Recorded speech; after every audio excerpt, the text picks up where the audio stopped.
Hello guys, good morning dito at good evening dyan.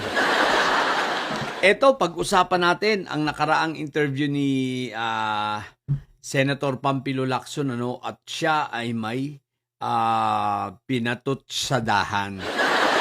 Anyway guys, ayon sa kanilang investigation, ayon sa kanilang mga nakalap na mga informasyon, na ito palang si Bunuan, during his appointment as the DPWH secretary,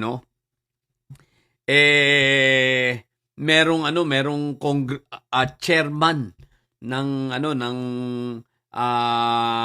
Commission on Appointments, na nanghingi ng pabor dito kay Bunuan kapalit ng kanyang appointment. At maliwanag ang sinabi ni Senator Ping na ito ay hindi sa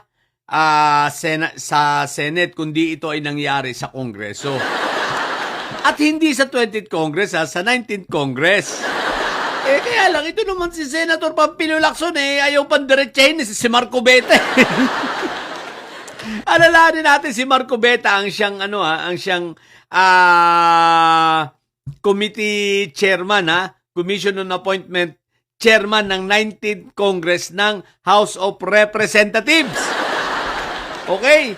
So, ngayon, ang tanong, si Marco Beta nga kaya, si Marco Tae nga kaya ang pinapatungkulan ni Senator Pampilo Lacson? Sino kaya? Sa ganang akin, walang iba, sino pa nga ba? Matik na, yung mukhang bulldog na lowest rank lawyer na napakabobo at napakatanga na si Marco Tae. Sino pa ba? Marco Tae, ngayon, unti-unti lalabas ang baho mo.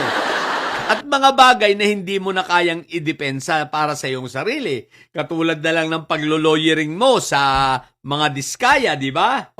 Ngayon, lalabas pa, mukhang meron ka talagang kinalaman.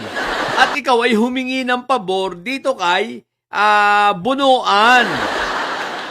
Diba? Kaya nga hindi mo matira-tira rin si Bunuan nung nakaraan kahit nasa Senado Kumbaga, pahapyaw-hapyaw lang ang banat mo kay Bunuan Yung pala, meron kang tinatago. Bagamat hindi ikaw pinapangalanan ni Senator Ping, matik na yan. Sa mga marunong umintindi, sino pa ba? Wala nang iba kundi ikaw. Ikaw lang naman ang pabida-bida Ikaw lang naman ang nuktukan ng yabang na didilis na lower rank lawyer naman. Wala kang pinagkaiba kay Topak Show. Parehas na kayong siraulo. What the heck? Diba? So, unti-unti nang lalabas. So, tingnan natin kung ano ang mga mangyayari. Tingnan kaya magiging reaction dito ni Senator Marco Tae, Wala pa siyang reaction Siyempre, tingnan natin next week ano magiging reaction ni Senator Marco Tae sa bagay na ito. Bagamat hindi siya pinangalanan, pag siya nag-react, matik na. Matik na yan pero sino pa ba iba? Wala namang iba Siya lang naman yung pabida-bida di ba ka? Okay. So, ilang muna. So, tingnan natin kung ano magiging reaction ni Senator Marco Tae dito. Kung papalag ba siya at tawag dito? Self-justification na naman siya. At the same time, ilalabas na naman niya yung kanyang sarili. Automatic na yan. Pero, sino ba namang bububuhin niya? Ito, mga didilis, mabububo niya. Pero tayong mga nakakaalam at nakakaintindi, Diyos ko po, Rudy. What the heck? So, ilan muna. Sa mga bobong didilis at may sayad dyan, ang tatay nyo ay karton. Natili kayo mga bobo at may sayad. Sapagat ang may sayad ay laging high blood. Bye!